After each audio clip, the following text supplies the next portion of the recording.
아멘. 할렐루야. 아멘. 읽느라 애쓰셨습니다. 기도로 한 주를 시작하시는 우리 믿음의 주의 백성들에게 하나님 주시는 가장 선한 축복이 있을 줄로 믿습니다. 그 믿음 붙잡고 승리하시는 복된 한 주 되시기를 먼저 주의 이름으로 축원드립니다. 영상으로 예배하시는 분들에게도 동일한 은혜가 있을 줄로 믿습니다.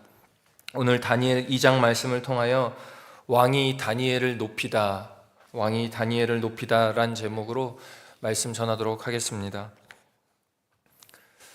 다니엘서는 기본적으로 대선지서 4개 중에 가장 짧은 예언서에 속하므로 묵시문학적 요소를 가진 책 중에 하나입니다. 이 묵시문학이라고 하면 하나님의 예언, 하나님의 환상 보여주심을 표현한 책인데, 이 다니엘서가 총 12장, 12장 중에 절반이 이 묵시문학적, 예언적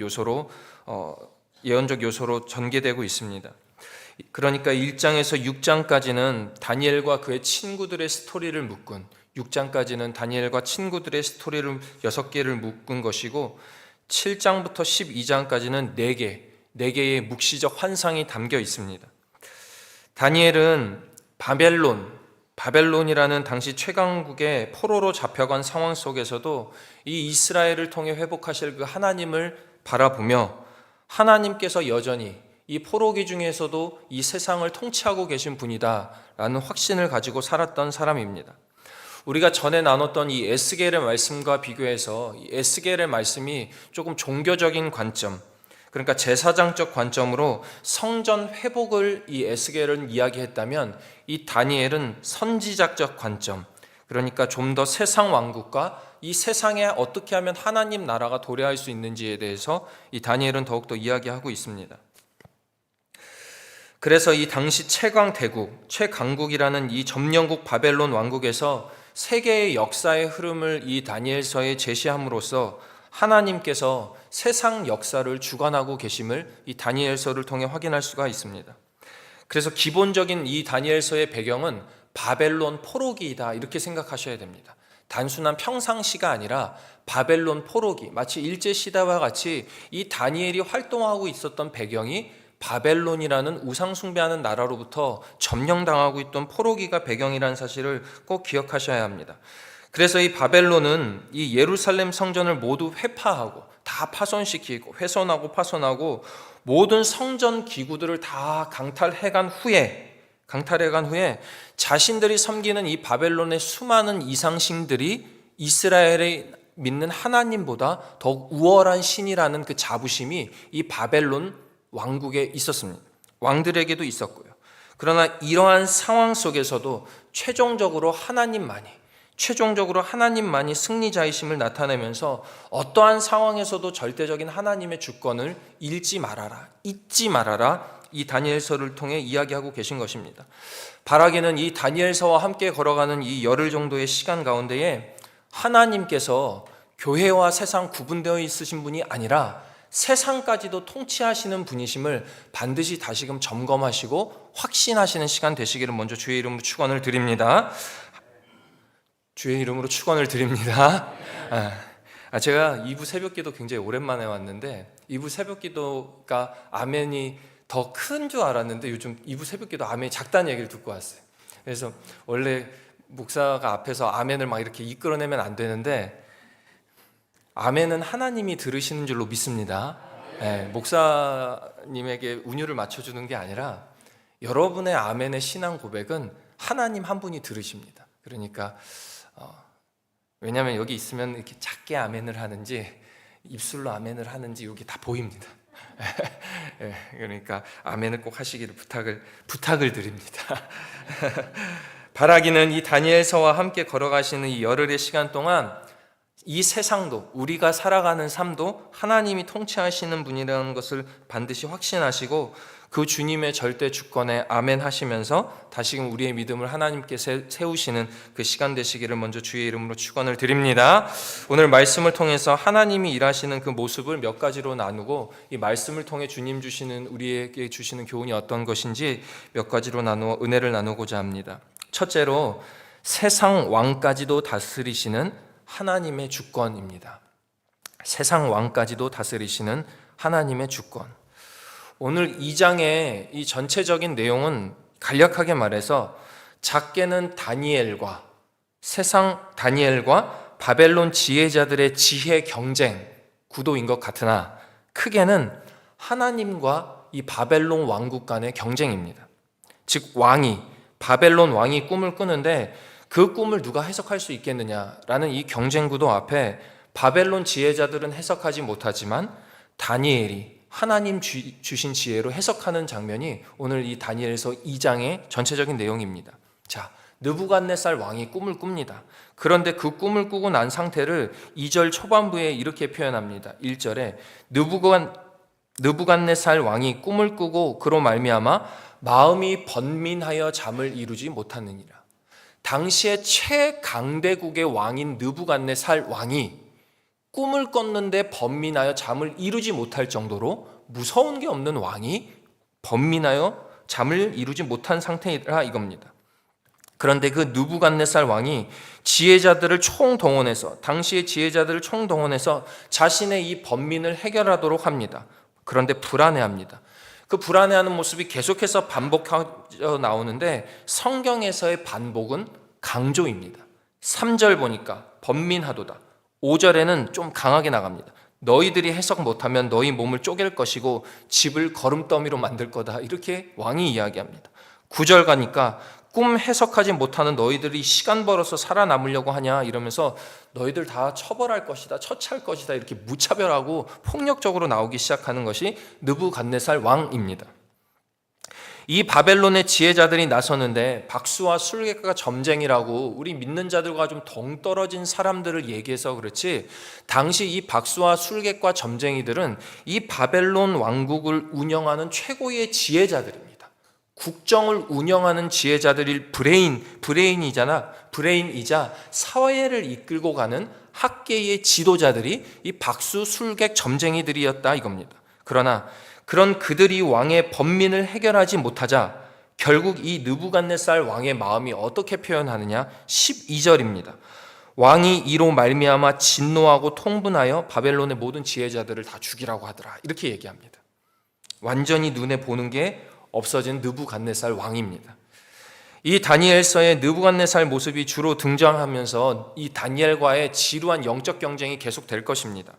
여러분 이 느부갓네살 왕은 바벨론의 제2대 왕인데 당시 아수르 강력한 정책을 펼치면서 당시의 강대국이었던 아수르를 밀어낸 왕이 이 느부갓네살 왕입니다. 이 세계의 흐름이 아수르, 바벨론, 페르시아, 로마로 넘어가는데 로마의 강대국처럼 당시를 지배하던 왕이 이 바벨론의 느부갓네살 왕이라는 겁니다. 굉장히 대단한 왕이고 그 당시를 지배하던 강력한 왕입니다. 그런데 이 느부갓네살 왕이 참 똑똑한 것이 이 이스라엘의 지혜자들, 그러니까 예루살렘에 있는 그 지혜자들을 포로로 데리고 오는데 똑똑한 애들만 데리고 와서 바벨론식의 교육을 주입합니다. 그러니까 그 예루살렘 성전과 이스라엘을 점령하면서 그들을 멸망시키는 것이 아니라 그 중에서 똑똑한 사람들, 유능한 사람들을 데리고 와서 바벨론식의 교육을 하는 겁니다. 그러면서 이름을 붙인 것이 이 다니엘의 이름을 벨드사살이라고 바벨론식으로 이름을 지어버리는 겁니다. 마치 일제시대에 우리의 이름을 다 바꿔버려서 일제시대의 교육을 하는 것처럼 이 바벨론 왕이 그렇게 하더라 이겁니다. 포로 나라의 지혜자들을 데리고 와서 자신들 나라에 도움될 수 있도록 그 가치관을 심습니다. 그러면서 이름을 바꾸는 겁니다. 그러나 오늘 2장 말미에도 보면 이 꿈을 해석한 다니엘을 존귀하게 높여주는 모습을 우리가 아까 읽었습니다. 내일 본문 3장에서 우리가 보게 될 텐데 우리가 그 아는 다니엘의 유명한 풀무불 이야기가 내일 3장에 나옵니다. 이 내일 3장에서는 근데 이 다니엘이 또 어떻게 하느냐? 그러니까 지혜자들을 데리고 와서 이름 주고 가르치는데 존귀하게 높여줬다가 내일 또 우상을 만듭니다. 그래서 그 풀무불에 다니엘과 세 친구들을 넘겼다가 다시 또 경배합니다. 그러니까 이 느부갓네살이 강력하게 통치하면서 강대국을 만들어갔지만 그 마음의 저편에는 늘 두렵고 불안한 마음이 있었다는 것입니다. 이 느부갓네살의 이러한 행동이 이 다니엘서에 계속해서 반복될 것을 꼭 기억하시길 바랍니다. 세상의 관점에서 보면 이랬다 저랬다 하는 무서운 왕입니다. 도저히 어디에 코드를 맞춰야 할지 모르는 왕입니다. 그러나 믿음의 관점에서 이 다니엘서의 모습들을 바라보면, 우리 믿는 자들의 신앙의 관점에서 이 다니엘서를 바라보면 100% 완벽한 하나님의 주권적 섭리가 담겨 있습니다. 하나님께서 당대의 왕이라는 이 느부갓네살까지 간섭하시고 그의 꿈을 조종하시면서 그 어떠한 세상의 지혜, 당대의 박수와 술객과 무당과 점쟁이들이 해석할 수 없는 그 지혜까지도 하나님이 해석하게끔 하는 이 섭리가 모두 우리가 믿는 하나님의 섭리라는 것입니다. 이런 모습을 보고 우리 믿는 자들은 이렇게 이야기합니다. 역사와 세상을 주관하시는 하나님 아버지. 우리가 믿는 하나님은 태초에 천지를 창조하셨고 역사를 주관하시는 분임을 믿으시기를 바랍니다. 그 기본적인 믿음이 먼저 우리 안에 있어야 우리의 모든 삶, 우리가 살아가는 세상의 그 삶을 하나님께 맡길 수가 있습니다. 이거는 하나님께 맡기고 이건 하나님께 안 맡기는 삶이 아니라 나의 모든 삶을 주관하시는 분이, 창조하시는 분이 하나님이라는 믿음이 우리 가운데 있어야 이 성경의 말씀도 믿어질 뿐만이 아니라 우리 삶 가운데에 섭리하시는 하나님이 믿어지신다는 것을 꼭 기억하시면서 우리의 삶의 주권을 하나님께 내어드리는 여러분과 제가 되기를 주의 이름으로 축원드립니다. 둘째로, 영원부터 영원까지 지혜와 능력은 하나님께 있습니다. 영원부터 영원까지 지혜와 능력은 하나님께 있습니다. 바벨론의 지혜자들이 왕의 꿈을 해석하지 못하니까 아주 살벌한 분위기가 계속되고 있습니다. 그러나 성경은 한 사람의 등장으로 이 분위기가 반전되기 시작하는데 14절입니다. 왕의 근위대장 아리옥이 바벨론의 지혜자들을 죽이러 나가매 다니엘이 명철하고 슬기로운 말로, 다니엘이 등장한 겁니다. 살벌한 분위기입니다. 왕이 죽이라고 해서 칼 들고 왕의 친위대장이 나가서 지혜자들을 죽이러 살벌하게 다니고 있는 그때에 하나님을 자랑하던 명철하고 슬기로운 다니엘이 등장합니다. 그런데 다니엘이 하는 슬기로운 말 하나가 뭐냐면 시간을 주시면 해석해 드리겠습니다. 여러분, 이게 얼핏 들어보면 굉장히 무모한 행동 아닙니까? 아니, 지혜자들이 왕의 명령으로 인해 지혜자를 죽이러 다니는 근위대장 앞에 한 청년이 나타나서 시간을 주시면 제가 그거 해석해 드리겠습니다, 이렇게 얘기하더랍니다. 굉장히 무모한 행동입니다. 그런데 굳이 가만히 있어도 될 그 다니엘이 그것을 막아서서 제가 알아보겠습니다 하는 것입니다. 이런 무모한 행동을 했지만 다니엘은 그의 이름의 뜻, 다니엘의 이름의 뜻이 하나님이 나의 심판자, 이런 뜻입니다. 하나님이 나의 삶을 주관하신다, 이런 뜻이 다니엘입니다. 다니엘은 그의 이름의 뜻에 맞게 하나님 앞에 구했습니다. 찬송했습니다. 그 내용이 오늘 18절, 20절에 전개되고 있습니다. 18절입니다. 하늘에 계신 하나님이 이 은밀한 일에 대하여 불쌍히 여기사 다니엘과 친구들이 바벨론의 다른 지혜자들과 함께 죽임을 당하지 않게 하시기를 그들로 하여금 구하게 하니라. 하나님께 구했다는 겁니다. 그러면서 20절에 하나님을 찬송합니다. 다니엘이 말하여 이르되 영원부터 영원까지 하나님의 이름을 찬송할 것은 지혜와 능력이 그 하나님께 있음이러라. 우리 믿는 자들이 행해야 할 모습을 오늘 다니엘의 이 모습을 통해 다시금 다짐하시기를 부탁드립니다. 세상에는 수많은 일들이 우리 앞에 닥치고 있습니다. 오늘 본문은 이 세상의 수많은 일들을 표현하는 단어 한 가지가 있는데 은밀한 일들, 비밀한 일들, 이렇게 표현합니다.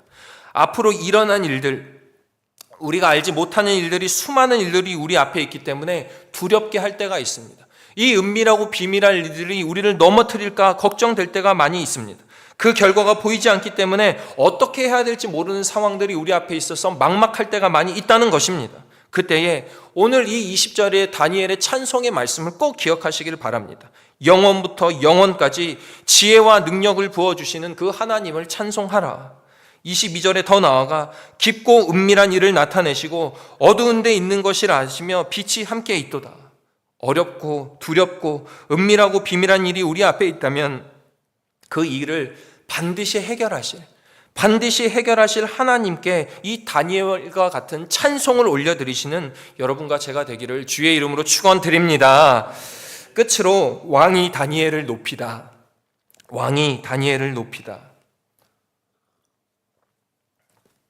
오늘 본문 보니까 48절까지 갑니다. 48절에 왕이 이에 다니엘을 높여, 오늘 이 해프닝의 끝을 보니까 이 느부갓네살이란 세상 왕이, 강대국의 왕이 포로 다니엘을 높이면서 끝이 납니다. 위대한 하나님의 역전이 통쾌하게 진행되고 있다는 사실을 꼭 믿으시기를 바랍니다. 아멘. 다니엘은 왕 앞에 나갔습니다. 그리고 그 꿈을 정확하게 확신하며 풀어냈습니다. 그 주된 내용이 뭐냐? 45절 보니까 손대지 아니한 돌이 산에서 나와 새와 놋과 진흙과 은과 금을 부서뜨린 것을 왕께서 보신 것은 크신 하나님이 장래일을 왕께 알게 하신 것이라 이 꿈은 진짜 참되고 해석은 확실합니다 라고 담대하게 다니엘이 선포하더라 이겁니다. 사람이 세운 이방 나라들은 멸망할 뿐이지만 하나님 나라는 오히려 강해지고 세워질 것이라는 확신이 이 하나님을 찬송하는 다니엘에게 있었습니다. 다니엘은 하나님 나라에 대한 확신을 가지고 당시 최강국의 왕 앞에 나아가서, 이 느부갓네살 왕 앞에 나아가서 하나님 나라가 영원히 설 것이다라는 것을 선포하고 있는 것입니다. 다니엘의 이 해석을 들은 당시 최강국의 왕의 행동을 성경은 이렇게 표현합니다. 46절에 이에 느부갓네살 왕이 엎드려 다니엘에게 절하였다. 여러분, 당시 최강국의 왕이 그 해석을 한 다니엘 포로 앞에 절하였다 이겁니다. 강력한 세상이 하나님의 그 주권 앞에 절한 것입니다. 하나님이 참 신이시고 참 확신하시는 신이시고 높이고 존귀하게 합니다. 이것이 하나님의 주권이시고 힘이시고 압도적인 세상을 이기시는 하나님의 능력인 줄로 믿으시길 바랍니다. 사랑하시는 여러분, 하나님은 세상과 삶의 역사를 주관하시는 분입니다. 은밀하고 두렵고 막막한 일 중에서도 하나님은 우리로 하여금 하나님 찬양하는 모습을 원하고 기다리고 계십니다. 그 지혜를 찬양할 때에, 그때에 세상이, 이 세상까지도 막막한 세상까지도 하나님을 높이는 역사가 다름 아니라 여러분들 삶에 있을 줄로 믿습니다. 그 믿음으로 승리하시기를 주의 이름으로 축원드립니다. 자비하고 은혜로우신 하나님 아버지, 오늘도 주의 제단에 나와 이 새벽을 깨워 기도하게 하신 주의 백성들에게 세상을 이길 지혜와 능력을 허락하여 주실 줄로 믿습니다. 다니엘서에 있는 글에 있는 일이 아니라 우리 삶에 역사하시는 하나님인 줄로 믿고 하나님의 지혜와 능력을 찬송하며 나아가는 우리 모든 주의 백성들 되게 하여 주시옵소서. 세상에 무릎 꿇지 않는 다니엘의 모습이 나의 모습, 우리의 모습 되게 하여 주시고, 그때에 세상이 주님께 절하는, 저 세상 왕이 하나님을 높이는 놀라운 역사가 우리의 삶의 걸음 가운데 있게 하여 주시옵소서. 예물 정성껏 구별하여 드리오니 받아주시고 풍성한 하늘나라의 즐거움 우리 삶 가운데에 갚아주실 줄로 믿으며 예수 그리스도의 이름으로 기도하옵나이다. 아멘.